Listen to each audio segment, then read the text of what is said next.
DLH bersihkan tumpukan sampah, warga diingatkan patuhi jam buang sampah. Dinas Lingkungan Hidup atau DLH Kabupaten Buru akhirnya mengangkut tumpukan sampah yang selama ini menumpuk di sepanjang jalan utama di Dusun Tatanggo, Desa Namlea, Kecamatan Namlea. Penanganan ini menjadi langkah nyata pemerintah dalam merespons keluhan masyarakat terkait kondisi lingkungan yang kotor dan menimbulkan bau tidak sedap.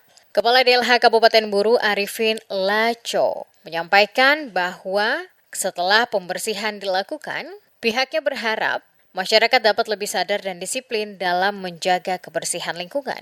Warga diminta untuk tidak lagi membuang sampah sembarangan, terlebih di lokasi yang telah dipasang papan larangan. DLH juga menegaskan agar masyarakat membuang sampah pada tempat-tempat atau bak sampah yang telah disediakan oleh pemerintah. Selain itu, warga diimbau untuk membuang sampah pada waktu yang telah ditentukan, yakni pada malam hari mulai pukul 19.00 hingga 22.00 waktu Indonesia Timur.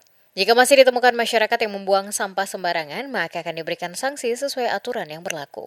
Lebih lanjut dikatakan Arifin, DLH menekankan bahwa kebersihan lingkungan bukan hanya menjadi tanggung jawab pemerintah semata, melainkan tanggung jawab bersama.